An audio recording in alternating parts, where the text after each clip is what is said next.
Hello. So we're going to start by warping our copper loom here. And I'm going to do 8 ends per inch. And that means I'm going to have 8 of these warp ends per 1 inch. So you can see I have 2, 4, 6, 8. I always weave 8 ends per inch. And it gives you designs like this. If you used more warp ends per inch, you'd get a lot more detail. If you used less warp ends per inch, some of this would be a lot more pixelated. I've already measured out so that these are even. So I've measured up 16 of these screw threads on each side to make sure that this is going to be a level piece. And you want to make sure to give yourself some space in here so you can go up or down easily. And you're not going to be like, you don't have these right next to each other so that you can't move anywhere. I'm going to start with some warp thread. I'm using 12/9 cotton seine. And on mine, you can see I have placed a center where I know the center of the loom is, and I've marked that with a 0. And then each inch over, I've marked a spot on each side. To start weaving a 2-inch piece, we're going to start 1 inch to the left, and we're going to end 1 inch to the right. To get started, we're going to tie off one side of our warp thread. So I'm just taking that around the bottom. I'm going to tie a knot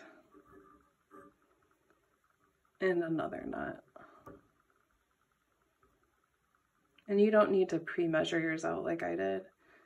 You can just use it off the spool. Totally fine. So this is going to be our guide, so we're not going to count it. So when I go to the top, I'm going to go start around. We can shimmy this around later, but just to kind of get it in a general spot, we're going to start 1 inch over from that center piece.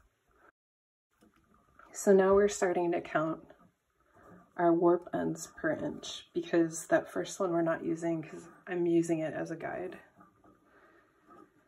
So then I'm going to wrap around 4 times per inch, because each time I wrap around, that's 2 warp ends.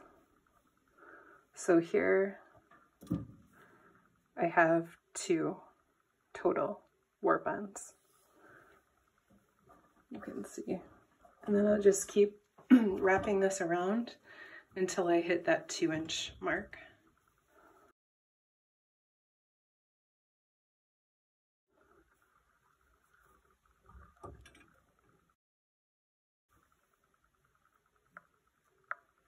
So I'm going over the top, down around the back, and then up over the top, around to the back, and then I finish at the bottom.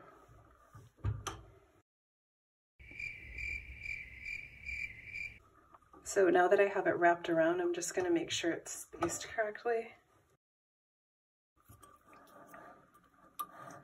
So guide a little to the left, my first warp thread, second, and remember 4 per inch because each wraparound is 2 warp threads.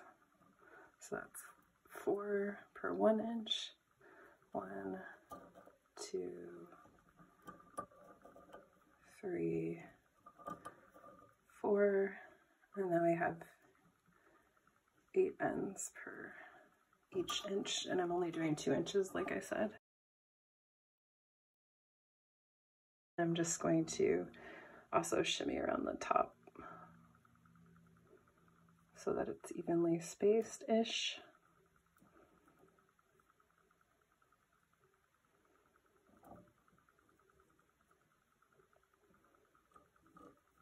And ending that last warp end on that.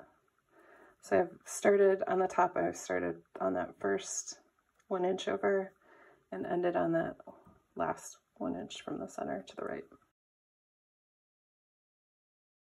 So now I just want to kind of make sure, feel through here, make sure that these warp threads are a little taut.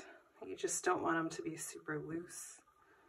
This just helps to keep the tension even.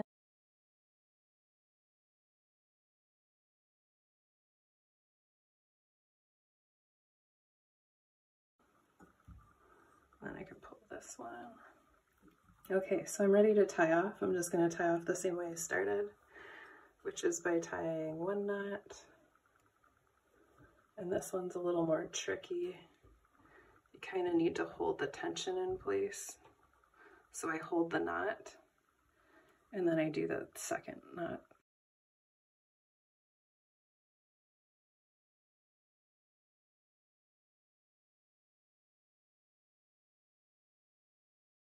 Okay, so we're in business here.